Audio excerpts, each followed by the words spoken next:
এক সময়ের কথা, একজন জেলের একটা ছোট্ট পুত্র ছিল। সে ভাবল যে আমি আমার বাবার মতোই মাছ ধরব। তখন সে একটা লাঠি নিল, তাতে দড়ি বাঁধল, আর সেই দড়ির মুখে যে কাঁটা বিঁধে থাকে তাতে চারা ঝুলিয়ে জলে ফেললো আর বসে থাকলো। কিছু সময় পরে জলে একটি তরঙ্গ দেখা গেল। ও বুঝতে পারলো খুব বড় একটা মাছ ফাঁদে পড়েছে। ও বল প্রয়োগ করলো, সেটা টানার চেষ্টা করলো। মাছও বল প্রয়োগ করলো, আর শেষে যেটা হলো সেই দড়ি ছিঁড়ে গেল আর মাছ বেঁচে পালিয়ে গেল। দেখুন, ও অনেক চেষ্টা করলো কিন্তু অসফল হলো। কখনো অধিক বল প্রয়োগ করলো, আবার কখনো কম বল, কিন্তু কিছুতেই সফল হলো না। ও পঞ্চমবার প্রচেষ্টা করলো, না বেশি বল প্রয়োগ করলো না কম, ততটাই বল প্রয়োগ করলো যতটা পর্যাপ্ত, ঠিক ততটাই বল যতটা বল সেই মাছ প্রয়োগ করলো। আর শেষ পর্যন্ত জীবনে প্রথমবার ও মাছ ধরতে সফল হলো। এবার এই কথার সারমর্ম কি? ভারসাম্য। এটাই হলো জীবনের সবথেকে বড় নিয়ম। আমাদের সবার জীবনে সমস্যা রয়েছে, কখনো মন দিয়ে ভেবে দেখবেন। জীবনে যদি কোনো ক্ষুদ্র সমস্যা বা ছোট সমস্যা থাকে আর সেটা সমাধান করার জন্য আপনি বেশি চেষ্টা করছেন, তাহলে তার দ্বারা সমাধান হয় না, বরং আরো বিপদ বেড়ে যায়। যখন কোনো বড় সমস্যা থাকে আর আপনি কম চেষ্টা করতে থাকেন, তখন সমাধান হয় না, তা চলতেই থাকে। শুধু এটাই হলো ব্যাপার। জীবনের সমস্ত সমস্যার একটা ভারসাম্য বজায় রাখা, যদি এটা আপনি শিখে ফেলতে পারেন, জীবনটা আপনার হাতের মুঠোয় থাকবে। আসুন আমার সাথে ভালোবেসে বলুন, রাধা রাধা। আপনি কখনো কোনো বাজকে নিজের বাসা বানাতে দেখেছেন? এই বাজ যখনই কোনো বাসা বানায়, তখন উঁচু গাছের ডালে বা কোনো পর্বতের শিখরে বাসা বানায়, অনেক উচ্চতায়, আর সেখানে তার সন্তানও জন্মগ্রহণ করে। যখন এই সন্তানেরা জন্মায়, তখন এই বাজ খুবই ভালোবেসে এবং খুব সাবধানে এদের পালন পোষণ করে। নিজের ঠোঁট দিয়ে তাদের ঠোঁটে খাবার পরিবেশন করে। কিন্তু যেই সেই সন্তানেরা হৃষ্টপুষ্ট হয়ে যায় এবং সেই কথা বাজ নিজে বুঝতে পেরে যায়, সেই বাজ নিজেই সেই বাসা ছিন্ন ভিন্ন করে দেয়। সেই সন্তান যাদের সবেমাত্র ডানা গজিয়েছে, কিভাবে উড়তে হয় তারা জানে না, সেই সন্তানগুলিকে উচ্চতা থেকে ঠেলে দেয়। সেই সন্তান প্রথমে ভয়ভীত হয়ে যায়। তারা সামনে মৃত্যুকে দেখতে পেয়ে ভয়ের কারণে তাদের ডানা ঝাপটাতে থাকে, আর সেই প্রক্রিয়াতেই সেই সন্তানগুলি উড়তে শুরু করে দেয়। এবার এই ঘটনায় আমরা কি শিক্ষা পেতে পারি? এটাই, যদি আপনি মাতা পিতা হন, তাহলে নিজের সন্তানকে অবশ্যই স্নেহ করুন, কিন্তু তাদেরকে নিজের আঁচলের তলায় বেঁধে রাখবেন না। যদি আপনি চান আপনার সন্তান জীবনে উন্নতি করুক, তাহলে নিজের মুঠো থেকে তাদের স্বতন্ত্র করে দিন। এই সংসারে সংঘর্ষ করতে দিন। সেই সন্তান নিজেই বুঝতে পারবে যে জন্মের সময় পাওয়া ডানা কি করে ব্যবহার করতে হয়। আর আপনার চোখের সামনে আপনার সন্তান এই আকাশে উড়তে থাকবে। তাহলে আসুন আমার সাথে ভালোবেসে বলুন, রাধা রাধা। কখনো কোনো চাতককে দেখেছেন? একটা চাতক বর্ষার জন্য অপেক্ষা করে।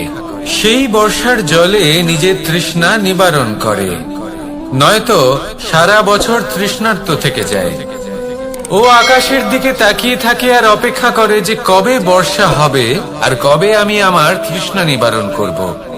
সেখানে অন্যদিকে একটি কাক বা একটা পায়রা, এরা কি করে? যেখানে জল পায় পান করে নেয়, যেখানে খাবার পায় খেয়ে নেয়, আত্মীয় স্বজন বন্ধু বান্ধব যাকেই পায় তার সাথে সময় কাটায়, খাবার খায় আর চলে যায়। এবার এদের মধ্যে মিল কোথায় আর পার্থক্য কোথায়? দুজনের কাছেই ডানা রয়েছে, দুজনেই উড়তে পারে। এই আকাশ হলো ওদের, খাবারের দানা ওদের। পার্থক্য হলো তাদের অভিলাষার, পার্থক্য হলো তাদের আকাঙ্ক্ষার, পার্থক্য জীবন যাপনের ধরনের। এবার যত বেশি আকাঙ্ক্ষা থাকবে, যত দামি জীবন যাপন করার ইচ্ছে থাকবে, তত বেশি কষ্ট আপনাকে সহ্য করতে হবে। আবার অন্যদিকে জীবন যত সরল হবে, জীবন যাপন যত সরল হবে, সমস্যা ততটাই কম হবে। তাই সবসময় চেষ্টা করবেন আপনার মানসিকতা এবং আপনার জীবন যেন সরল হয়। ভালোবাসতে থাকুন। যদি কেউ আপনাকে ভালোবাসে, তাকেও আপনি ভালোবাসা ফিরিয়ে দিন। তাদের সাথে কথা বলুন, কিছু তাদের কথা শুনুন, কিছু নিজের কথা বলুন। দেখবেন সকল তাপ উত্তাপ দূর হয়ে গেছে। এটাই তো হলো জীবনের সারমর্ম। তাই প্রেমে থাকুন, ভালোবাসুন, আর ভালোবেসে আমার সাথে বলুন, রাধা রাধা। একবার একজন সাধক ওনার শিষ্যদের একটা কাজ দিলেন। একটা দুর্লভ জড়িবুটি নিয়ে আসতে বললেন। এতটাও কঠিন কাজ সেটা ছিল না, কারণ সকল শিষ্য জানতেন যে এই দুর্লভ জড়িবুটি কোথায় পাওয়া যায়। পর্বতের শিখরে। কঠিন কাজ কোনটা? সেখানে পৌঁছনোর সেই পথ, যা ছিল কাঁটায় জর্জরিত, পাথরে পরিপূর্ণ, যেখানে পিছলে পড়ার আশঙ্কা রয়েছে এবং গভীর ক্ষত পেতে পারে সবাই। এবার বেশ কয়েকজন শিষ্য গেলেন, তার মধ্যে কয়েকজনই সেই জড়িবুটি নিয়ে আসতে পারলেন। কারণটা কি ছিল? কিছু শিষ্যের মনোযোগ ছিল শুধুমাত্র লক্ষ্যের দিকে, অর্থাৎ পর্বতের সেই শিখরে। কিছু শিষ্যের মনোযোগ ছিল পথের এই সংকটগুলির ওপর। কিছুজন নিজের সমস্ত মনোযোগ, সমস্ত শক্তি কেন্দ্রীভূত করলেন শুধুমাত্র লক্ষ্যের দিকে। বাকিরা মনোনিবেশ করলেন এই সংকটের থেকে নিজেকে বাঁচাতে। কিন্তু যাদের মনোযোগ শুধু লক্ষ্যের দিকে ছিল, শুধু তারাই জড়িবুটি নিয়ে আসতে পারলেন। কারণ কি ছিল? একটা সহজ ব্যাপার যা আমাদের বুঝতে হবে। আমরা যদি লক্ষ্যে পৌঁছতে চাই, তাহলে বিপদের সম্মুখীন তো আমাদের হতেই হবে, আর কোনো বিকল্প নেই। যন্ত্রণাও হবে, পায়ে কাঁটাও হয়তো ফুটতে পারে, হয়তো পড়েও যেতে পারেন, হয়তো রক্তপাতও হতে পারে। কিন্তু তার সাথেই সাফল্য অর্জনের যে আনন্দ, সেটাও পাওয়া যায়। সেই জন্য নিজের মনোযোগ সবসময় লক্ষ্যের দিকে রাখুন, পথের সেই বিপদগুলির দিকে নয়। সত্যি কথা বলতে, এই বিপদ এটা কিছুক্ষণের, আজ আছে কাল নাও থাকতে পারে। কিন্তু যদি লক্ষ্যকে প্রাপ্ত করতে পারেন, তাহলে তার আনন্দ আপনার সাথে সারা জীবন রয়ে যাবে। তাহলে লক্ষ্য প্রাপ্ত করুন, আর আমার সাথে ভালোবেসে বলুন, রাধা রাধা। আমরা কখন উচিত কাজ করি, কখন অনুচিত কাজ করি, কখন পুণ্য করি আর কখন পাপ করি, কখন ন্যায়ের পথে চলি আবার কখন অন্যায়ের পথে চলি, তা দুজন ব্যক্তি বুঝতে পারেন, পরমাত্মা আর অন্তরাত্মা। এবার প্রত্যেক মুহূর্তে কি হয় পরমাত্মা সবই জানেন, তার কাছে কিছুই গোপন নয়। কিন্তু প্রত্যেক মুহূর্তে আপনার কি করা উচিত, সেটা উনি এসে আপনাকে বলতে পারবেন না।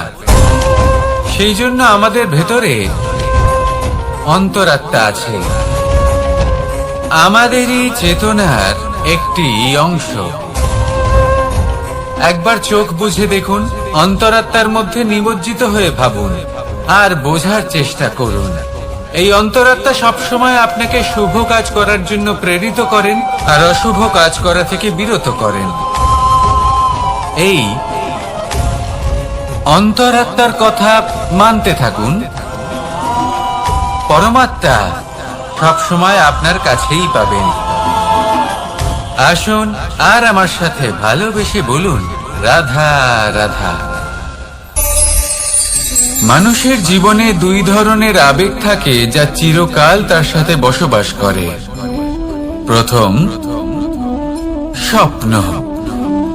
দ্বিতীয়, অজুহাত।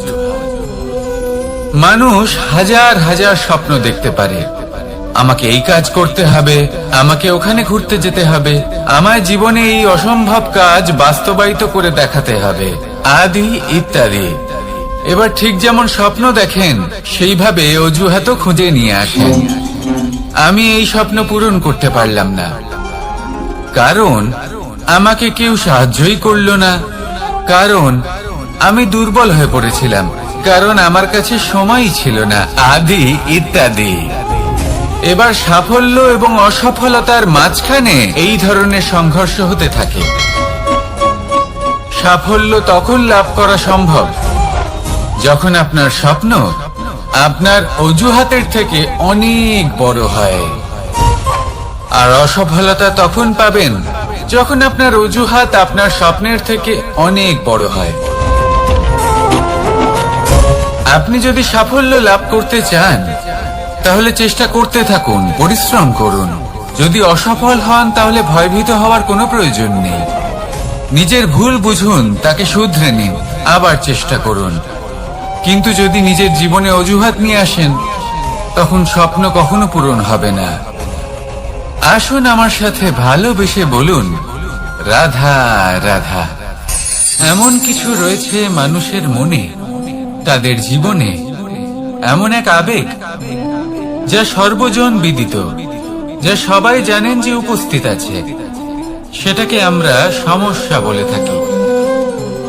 এমনিতে আমরা সকলেই জানি যে এমন কোনো গৃহ নেই যেখানে মৃত্যুর ছায়া পড়েনি, এমন কোনো বৃক্ষ নেই যার দ্বারা ওষুধ তৈরি সম্ভব নয়, এমন কোনো অন্ন নেই যা সময়ের সাথে বিষ বা অমৃতে পরিণত হতে পারে। এবার এই সমস্যাগুলি কোনো ব্যক্তির জন্য সমস্যা হতে পারে, কিন্তু নিজে থেকে এরা কোনো সমস্যাই নয়। এরা আসে আমাদের সাহায্য করতে, আমাদের কিছু শেখাতে। আপনি নিজেই দেখুন, পর্বতের শিখর থেকে কোনো এক পাখি পড়ে গিয়ে নিজের প্রাণ ত্যাগ করলো। সেটা কখন সম্ভব? যখন সেই পাখি ওড়ার চেষ্টাই করে না। তখন যখন কোনো ব্যক্তি জলে পড়ে যান এবং ডুবে গিয়ে নিজের প্রাণ হারান, এর সম্ভাবনা কখন বেশি থাকে? যখন সেই ব্যক্তি সাঁতার কাটার চেষ্টাই করেন না। তখন এই সমস্যা প্রত্যেকের জীবনে থাকবেই, কিন্তু এটা মনে রাখা প্রয়োজনীয় যে কোনো সমস্যা পরিস্থিতির কারণে সমস্যা হয়ে ওঠে না। এই পরিস্থিতি যখন আমাদের সামনে আসে আমাদের তা কঠিন মনে হয়, আমরা নতমস্তক হয়ে পড়ি, ভয়ভীত হয়ে পড়ি, তার সম্মুখীন হতে পারি না। তখন তা সমস্যার রূপ নেয়। দৃঢ় হয়ে দাঁড়িয়ে থাকুন সাহসের সাথে, এই পরিস্থিতিগুলির সম্মুখীন হন। দেখবেন সমস্যা কখন সাফল্যে পরিণত হবে আপনি জানতেই পারবেন না। আসুন আমার সাথে ভালোবেসে বলুন, রাধা রাধা।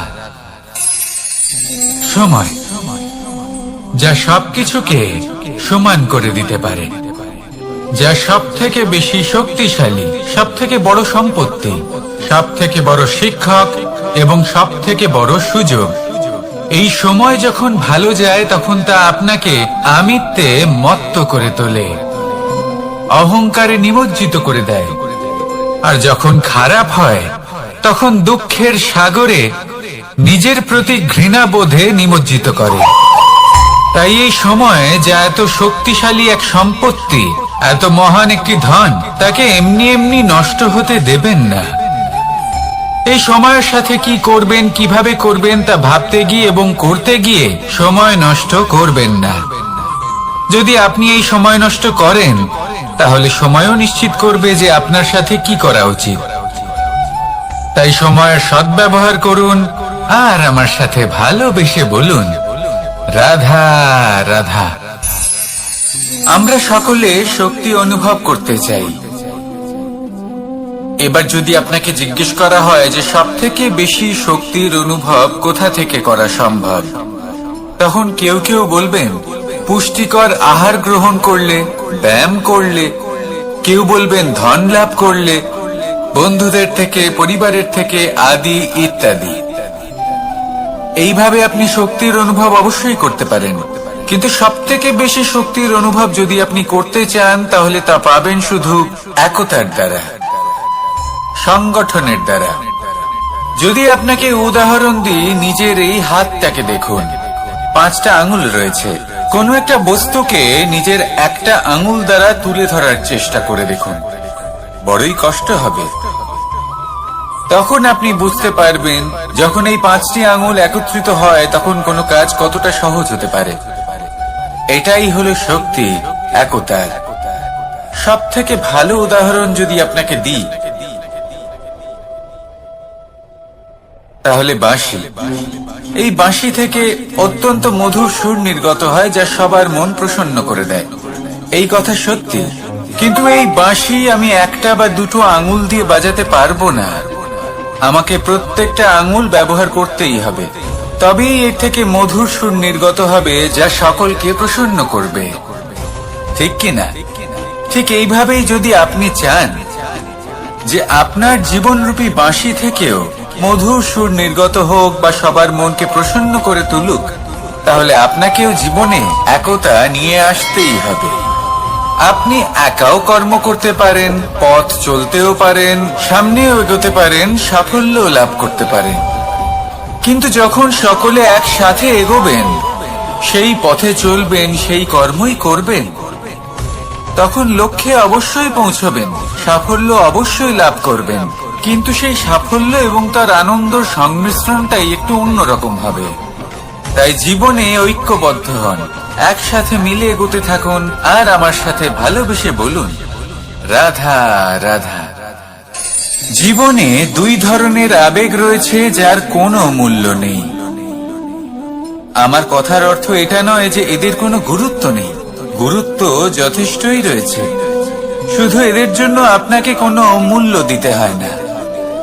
প্রথম আবেগ হলো আনন্দ, প্রসন্নতা। এটা আপনি যে কোনো জায়গায় খুঁজে পেতে পারেন যদি আপনি খুঁজে পেতে চান। আপনি কোনো পুষ্পের সৌন্দর্য দেখে প্রসন্ন হতে পারেন। বায়ুর কারণে যখন একটি বৃক্ষ শিহরিত হয় সেটা দেখে আপনি প্রসন্ন হতে পারেন। একটা ছোট্ট শিশুর কলরব শুনেও আপনি প্রসন্ন হতে পারেন। একটা ক্রন্দনরত বালককে হাসিয়ে আপনি প্রসন্ন হতে পারেন। সবকিছু আপনার উপর নির্ভরশীল। সেখানে আরেকটি আবেগ হলো দুশ্চিন্তা।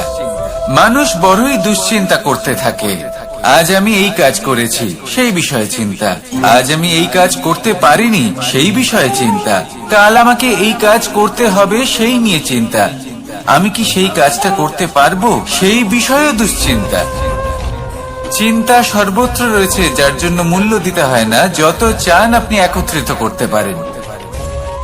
একটা গুরুত্বপূর্ণ কথা মনে রাখবেন, প্রসন্নতা জীবনের একটা নতুন সূত্রপাত। সেখানে দুশ্চিন্তা হলো জীবনের চিতার সমান। এবার এই 2টি আবেগ হলো মূল্যহীন, দুটোই আপনার সামনে আছে। কোনটা চয়ন করবেন আপনি, দুশ্চিন্তা নাকি প্রসন্নতা? সিদ্ধান্ত আপনারই। আসুন আর আমার সাথে ভালোবেসে বলুন রাধা রাধা। ধন, সম্পত্তি, এগুলো আসলে কি? এগুলো শুধু সেই মূল্য যার দ্বারা আমরা কোনো কিছু অর্জন করতে পারি। এবার এই ধনের দ্বারা এই সংসারে অনেক কিছু লাভ করা সম্ভব, কিন্তু সেই সবকিছুই শুধুমাত্র ভৌতিক বস্তুই হবে, ভৌতিক সামগ্রী, ভৌতিক সুবিধা। অর্থাৎ আপনার কাছে যতই ধন থাকুক, তা আপনাকে শান্তির ঘুম এনে দিতে পারবে না। আপনাকে জীবনের বাস্তব সুখের অনুভূতি লাভ করাতে পারবে না, কারণ এগুলো ভৌতিক ধন। এই ভৌতিক বস্তুই অর্জন করাতে সক্ষম। বাস্তবিক ধন কি? যদি এই প্রশ্ন আপনার মনে আসে, তাহলে তার উত্তর আমি আপনাকে দেব একটা উদাহরণের মাধ্যমে। কখনো আপনি শুনে থাকবেন যে একজন পিতা আজীবন অনিষ্ট করেন, অনর্থ করেন, খারাপ কাজ করেন শুধু ধন অর্জনের জন্য। তিনি ভাবেন যে আমি ধন অর্জন করব আর নিজের সন্তানকে একটা উজ্জ্বল ভবিষ্যৎ প্রদান করব, একটা সুখ স্বাচ্ছন্দ্যময় জীবন দান করব। এবার সন্তান যখন জন্ম লাভ করে তখন সে ভাগ্যের জোরে সেই ধন ভোগ করে। যেরকম সে পায় সেরকমই তার ব্যবহার সে করে। কখনো আপনি এটাও দেখে থাকবেন যে সেই সন্তান সমস্ত ধন নষ্ট করে ফেলে, আর সেই পিতা যিনি সমস্ত ধন সঞ্চয় করেছেন, যিনি সেই ধনের প্রভু, আজ সেই ধনের প্রহরী হয়ে রয়েছেন। এবার এরকম কেন হয়? এরকম তখনই হয় যখন সেই পিতা বুঝতেই পারেন না যে তার জীবনের আসল ধন কি। সেই আসল ধন তার সন্তানকে সে দিতেই পারে না। যদি পিতা তার সন্তানকে কর্মের জ্ঞান দিতে পারেন, উচিত কোনটা অনুচিত কোনটা সেই শিক্ষা দিতে পারেন, সংস্কারের প্রকৃত শিক্ষা দিতে পারেন, তবে সেটা ধনের থেকে অনেক বেশি গুরুত্বপূর্ণ। এটাই হলো জীবনের বাস্তব ধন। আপনি সেই কথা তো অবশ্যই শুনে থাকবেন, কুসন্তান হলে ধন সঞ্চয় করে কি হবে, সুসন্তান হলে ধন সঞ্চয় করে কি হবে। সন্তান যদি কুপুত্র হয় তাহলে সব নষ্ট করে ফেলবে, আর সন্তান যদি সুপুত্র হয় তাহলে ধন থাকুক না থাকুক সে নিজেই কর্মের পথে অগ্রসর হয়ে ধন অর্জন করবে আর নিজের জন্য এক উজ্জ্বল ভবিষ্যৎ গড়ে তুলবে। তাই সন্তানকে সম্পদ দেওয়ার আগে কর্মের জ্ঞান দান করুন, সুশিক্ষা দিন, কারণ এটাই হলো জীবনের প্রকৃত ধন। আসুন আর আমার সাথে ভালোবেসে বলুন, রাধা রাধা। কর্ম এবং ফল। মানুষের স্বভাব হলো এটাই যে তিনি নিজের প্রত্যেক পরিশ্রমের প্রতিফল প্রার্থনা করেন। বেশিরভাগ সময় এই ফলাফলের চিন্তা করতে করতে, কল্পনা করতে করতে উনি কর্ম করতে থাকেন যে আমি এই কাজটা করলে এই ফল পাবো। সেই সব কল্পনা করতে থাকেন যা না তার হাতে আছে, না আছে অধিকার, আর না আছে নিয়ন্ত্রণ। উনি শুধু নিজের কর্ম করতে পারেন। উনি কি ফল পাবেন তা তার হাতে কখনোই নেই। তাই আপনিও শুধুমাত্র কর্ম করতে থাকুন, ফলের চিন্তা করবেন না। মনে রাখবেন, শিকড় এবং শাখা যেভাবে একে অপরের সাথে জড়িয়ে, সেইভাবেই একে অপরের সাথে জড়িয়ে কর্ম এবং ফল। যেরকম কর্ম আপনি করবেন সেরকম ফল আপনি অবশ্যই পাবেন। তাই এই ফলের আশায় কর্মের সময় কখনোই নষ্ট করবেন না, কারণ যে ব্যক্তি সময় নষ্ট করেন, সময় সেই ব্যক্তিকে অবশ্যই নষ্ট করে দেয়। কর্ম করুন নিঃস্বার্থভাবে, ফলের চিন্তা করবেন না, আর আমার সাথে ভালোবেসে বলুন, রাধা রাধা। কর্ম এবং ফল। দেখতে গেলে এই সমস্ত ব্রহ্মাণ্ড এই দুইয়ের মাঝেই স্থির হয়ে আছে। মানুষজন কর্ম করেন ভালো ফল লাভের আশায়, আর ভালো ফল লাভের আশায় উনি এটাই ভুলে যান যে উনি যে কর্ম করছেন তা কি করছেন। আমি বলেছিলাম কর্ম করুন ফলের চিন্তা না করে, কিন্তু কি কর্ম করছেন সেই বিষয়ে ভাবাটাও অত্যন্ত আবশ্যক। নয়তো অনেক সময় আমরা এমন কর্ম করে ফেলি যা না চাইতেও বিষে পরিণত হয়, যা হয়েছে দুঃশাসনের সাথে, দুর্যোধনের সাথে, গুরু দ্রোণের সাথে। একজনের মানসিকতা উচিত ছিল না, একজনের বিবেক উচিত ছিল না, আরেকজন যে পক্ষ নির্বাচন করেছিলেন সেই পক্ষ উচিত ছিল না। আর যা কিছু ওনাদের সাথে হলো, আপনার আমার আমাদের সকলের সাথে তা হতে পারে। আমি বলেছিলাম কর্ম করুন, ফলের চিন্তা করবেন না, কিন্তু এই কর্মের বিষয়ে বিচার করে দেখাটাও ততটাই আবশ্যক। দেখুন, কর্ম করার উচিত প্রক্রিয়া ফলের চিন্তা না করা, কিন্তু যদি আপনার কর্ম শুভ হয় তাহলে তার ফলও নিয়তি আপনাকেই দেবে। সর্বদা কর্ম করার সময় এটা ভাবুন যে আপনার এই কর্ম এই সংসারকে, এই সমাজকে, আপনার পরিবারকে, আপনার আশেপাশের মানুষজনকে কোন দিশায় নিয়ে যাবে। যদি এটা সবার জন্য মঙ্গলময় হয় তাহলে কর্ম করতে থাকুন। আর হ্যাঁ, নিশ্চিত রূপে ফলের চিন্তা করবেন না। আসুন আমার সাথে ভালোবেসে বলুন, রাধা রাধা। বটবৃক্ষের বীজ সর্ষের দানার থেকেও ছোট হয়, কিন্তু যখন তা নিজের রূপ ধারণ করে তখন তা বিশাল বৃক্ষের আকার ধারণ করে, যা সহস্র বছর ধরে বেঁচে থাকে, ছায়া প্রদান করে, পাখিদের আশ্রয় প্রদান করে, আর দেয় পথচারীদের বিশ্রাম করার স্থান। কেন? কারণ সেই ছোট বীজ তা মাটির ভেতরে গিয়ে নিজের খোলস ত্যাগ করে। অন্ধকারে থাকে সে, যতই আলো আসুক না কেন, যতই বর্ষা আসুক না কেন, সব সহ্য করে। আর তারপরে একটা চারা গাছ অঙ্কুরিত হয়, তারপর ধীর গতিতে একটা বিশাল বৃক্ষতে পরিণত হয়। দেখুন, জীবনে কঠিন সময় আসে, এই জন্য নয় যে আপনি হার মেনে নেবেন, এই জন্য আসে যাতে আপনি ভবিষ্যৎ নির্মাণের জন্য নিজেকে তৈরি করতে পারেন। যদি কঠিন সময়ে আপনি ওই বীজের মতো দৃঢ় হয়ে থাকতে পারেন, তাহলে আপনিও একদিন সেই বিশাল বৃক্ষের মতো নিজের অস্তিত্ব গড়ে তুলতে পারবেন, যা সহস্র বছর পর্যন্ত মনে রাখা হবে। আসুন আমার সাথে ভালোবেসে বলুন, রাধা রাধা। এই ব্রহ্মাণ্ড কত বৃহৎ, তাই না? যার সম্মুখে এই পৃথিবীকেও একটা বিন্দুর মতো মনে হয়। আর এই পৃথিবীতে আমরা কে হই, আমাদের আকার কিরকম, আমাদের অস্তিত্বই বা কি? যখন আমরা এভাবে ভাবি তখন মনে হয় আমরা কিছুই নই। তা আমরা যখন কিছুই নই, তাহলে আমরা এত চিন্তা করি কেন? কি ভেবে ভয় পাই? কাকেই বা এত ভয় পাই? কে আমাদের মারতে পারে আর কেই বা আমাদের জন্ম দেবে? আত্মার আসলে না কখনো জন্ম হয় আর না কখনো মৃত্যু। আত্মা শুধুই শরীর বদল করে। আপনি, আমি, আমরা সকলে এই শরীর নয়, আমরা হলাম আত্মা, যা হলো পরম আত্মার পরম অঙ্গ। সেই জন্য মনে রাখবেন, বাইরের কোথাও দেখবেন না, নিজের অন্তরের গভীরে গিয়ে দেখুন, আত্মাকে উপলব্ধি করতে শিখুন।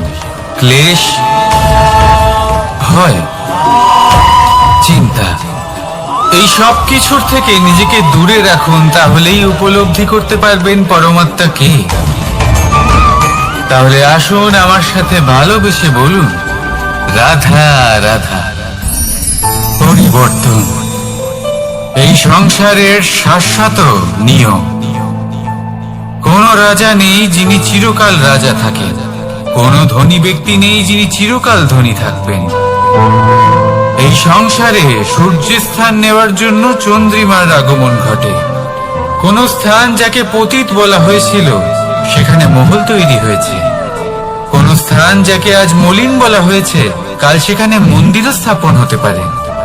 কোন ঋতু চিরকালের জন্য থাকে না, কখনো সময় চিরকাল একরকম থাকে না। আজ যা আপনার কাছে রয়েছে, কাল অন্য কারোর ছিল। আজ যে আপনার কাছে রয়েছে, কাল তা অন্য কারোর কাছে চলে যাবে। আপনার সাথে কিছু থাকলে তা হলো আপনার কর্ম, কিন্তু সেই কর্মের পরিণামও আপনার নয়। আপনি শুধু কর্ম করুন, বাকি সবকিছুই পরিবর্তনশীল।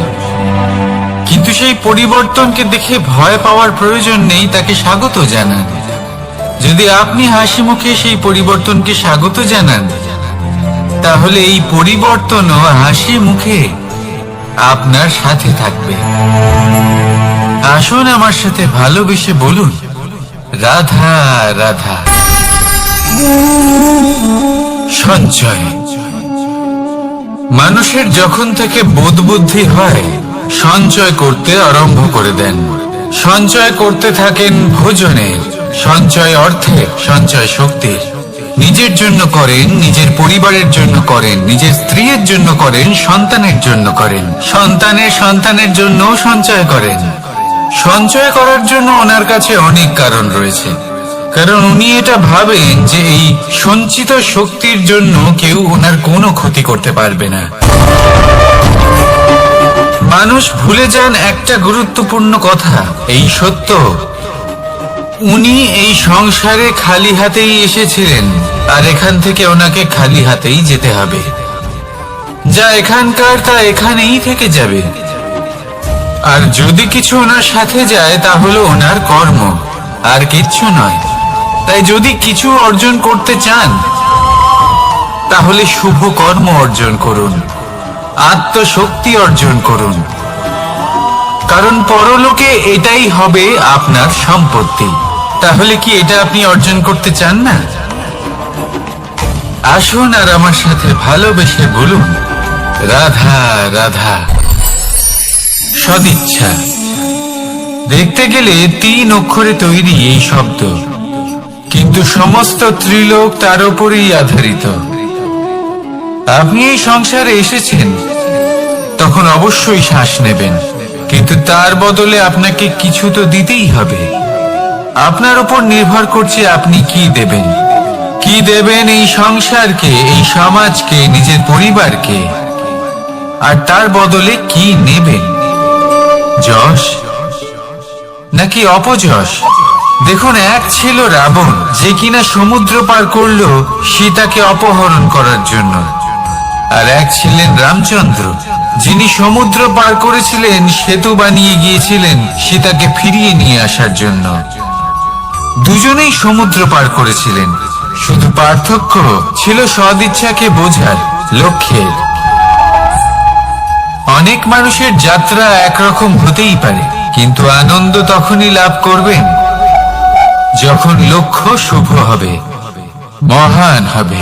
এই লক্ষ্য দিয়ে এই সংসারের কল্যাণ হবে এবং মানুষের সম্মান হবে। যদি আপনার সংকল্প উচিত হয় তাহলে আপনার লক্ষ্য উচিতই হবে, নয়তো শুধুমাত্র বিনাশ হবে। আর উচিত এটাই হবে যে বিনাশের হাত থেকে যেন নিজেকে বাঁচানো যায়, কি বলেন?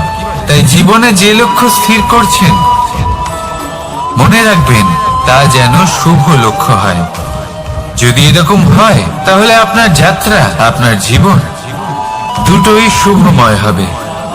আসুন আর আমার সাথে ভালোবেসে বলুন, রাধা রাধা।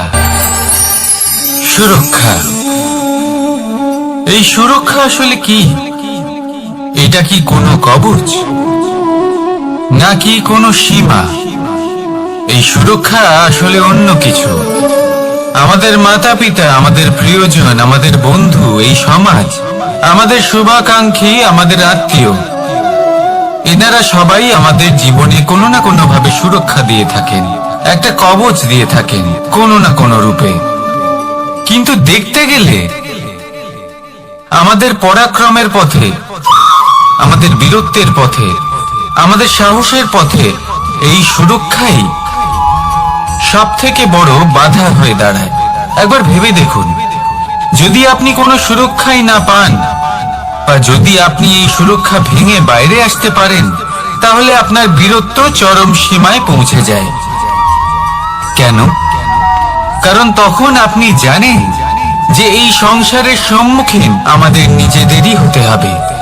আপনি বুঝে যান যে শত্রুর সম্মুখীন এবার নিজের বলের দ্বারা, নিজের পরাক্রমের দ্বারা, নিজের সাহসের দ্বারা করতে হবে। আর তখন আমাদের মনের মধ্যে এই শক্তি জাগ্রত হয়। এই শক্তি অন্তরেই বসবাস করে, শুধু এটা চিনে নিতে হবে, একে জাগ্রত করতে হবে। আর এটা সুরক্ষা ভেঙে যাওয়ার পরেই সম্ভব হয়। আর যারা নিজের শক্তি সম্পর্কে জানেন, যিনি নিজেই জানেন তিনি কতটা শক্তিশালী, তিনি নিজেই নিজের সুরক্ষা কবচ চিরকালের মতো ভেঙে ফেলে দেন, ঠিক কর্ণের মতো। আর তারপরে দেখুন, আপনার পরাজয় হোক বা বিজয়ী হোক না কেন, সেটাই অনেক বড় হয়, সেটাই প্রশস্ত হয়ে থাকে। সেই জন্য ত্যাগ করুন নিজের ভয়কে, নিজের আশেপাশের এই সুরক্ষা চক্রকে ভেঙে ফেলুন, আর সম্মুখীন হন এই সংসারে, নিজের শত্রু সম্মুখীন হন। পরাক্রমের এই অঙ্কুর, তা অঙ্কুরিত হওয়ার জন্য বীজের উপরের এই কবচ এটা ভেঙে যাওয়া অতি আবশ্যক। আসুন আমার সাথে ভালোবেসে বলুন, রাধা রাধা। যখন আমরা হাঁটতে থাকি আর আমাদের পায়ে কাঁটা বিঁধে যায়, তখন মুখ দিয়ে আহ বেরিয়ে আসে, কান্না চলে আসে, আর অনেক সময় অভিশাপও বেরিয়ে আসে। কিন্তু আমরা কি কখনো এটা এইভাবে দেখেছি, এইভাবে ভেবেছি যে আমরা যে পথে চলেছি সেই পথে কাঁটা বিঁধেছে, নাকি আমরা সেই পথ নির্বাচন করেছি যাতে শুধুই কাঁটা রয়েছে? নাকি আমরা এভাবে ভেবে দেখেছি যে এই কাঁটা আমাদের কষ্ট দিতে এসেছে, নাকি এটা আমরাই বিছিয়ে রেখেছিলাম? সাবধান থাকা উচিত ছিল, কারণ কাঁটা বিঁধলে যন্ত্রণা হবে, চিৎকার করে ফেলতে পারি, মুখ থেকে অভিশাপও বেরিয়ে আসতে পারে। কিন্তু এই অভিশাপ শুধুমাত্র আমাদের তরফ থেকে অভিশাপ হয়, সামনের ব্যক্তিটির ওপরও নির্ভর করে। এবার সেই ব্যক্তি যদি এমন হয় যে ফুল আর কাঁটা এই দুই সমানভাবে গ্রহণ করতে পারে, তার কাছে অভিশাপও বরদানে পরিণত হয়। শেষ পর্যন্ত ব্যাপারটা দাঁড়ায় ভাবনা, চিন্তা, দৃষ্টিভঙ্গির উপর। কারণ আপনার এই ভাবনাই সত্যি হয়ে সামনে আসে। সেই জন্য এই ভাবনা, চিন্তা, মানসিকতাকে গুরুত্ব সহকারে দেখবেন। এই বিবেচনা নিয়ে বিবেচনা করতে শিখুন। আমার কথার অর্থ হলো যে জীবনে যখন এরকম কিছু একটা ঘটবে, তখন ভেবে দেখুন যে এরকম কেন হলো। আপনি কি এমন কোনো কর্ম করেছিলেন যার কর্মফল এটা? এমন কোনো কাজ যা অনুচিত ছিল, অসত্য ছিল, যা অভদ্রতার কারণ ছিল? ভেবে দেখা প্রয়োজন। দেখুন, ইচ্ছে হলো আপনার যে আপনি কি করতে চান, ভাবনা আপনার, সত্য আপনার, জীবন আপনার, সিদ্ধান্ত আপনার। আসুন আর আমার সাথে ভালোবেসে বলুন, রাধা রাধা। সময়, এই সময় আসলে কি? এই সময় একটা সরল রেখা তো কখনোই নয়। সময় হলো একটা চক্র, যেখানে এর আদি সেখানেই হলো এর অন্ত, আর যেখানে তা শেষ হয় সেখান থেকেই তার শুরু হয়। এই সময় একটা অত্যন্ত বিচিত্র চিন্তা, বিচিত্র ভাবনা, একটা বিচিত্র বস্তু যা কেউ বুঝতে পারেন না। এই সময়ের লীলা, এর কোনো প্রমাণ নেই, কোনো জ্ঞান নেই, কোনো পরিমাপ নেই। শুধু এটুকু আমরা জানতে পারি, যেখানে শেষ হবে সেখান থেকে একটা নতুন সূচনাও হবে। যা আজ আপনার কাছে আছে, কাল অন্য কারোর কাছে যাবে, তারপরে তার কাছ থেকেও অন্য কারোর কাছে যাবে, তারপরে তার থেকেও ছিনিয়ে নেওয়া হবে। এই নিয়তির একজনের কাছ থেকে অন্যজনের কাছে আদান প্রদানের এই সময় হলো আপনার সময়। এই সময় সদ্ব্যবহার করুন, এই সময়কে বাঁচুন। আপনাকে শুধু এটাই সুনিশ্চিত করতে হবে যে আপনি কোন পক্ষে আছেন। আর সত্যি বলতে কি, আপনার জীবনের পরিণাম নির্ভর করে আপনার নির্বাচনের ওপর। আপনি কোন পক্ষ নির্বাচন করছেন। তাহলে মনে রাখবেন, জীবনে সেই পক্ষই নির্বাচন করবেন যা চয়ন করার পরে আপনি সুখ অনুভব করবেন, আপনি সন্তোষ লাভ করবেন, প্রসন্নতা লাভ করবেন। আর আমি এটাই সুনিশ্চিত করব যে এই পক্ষ যেন শান্তির পক্ষ হয়, এই পক্ষই যেন প্রেমের পক্ষ হয়। তাহলে চিন্তা করবেন না, আর আসুন আমার সাথে ভালোবেসে বলুন, রাধা রাধা।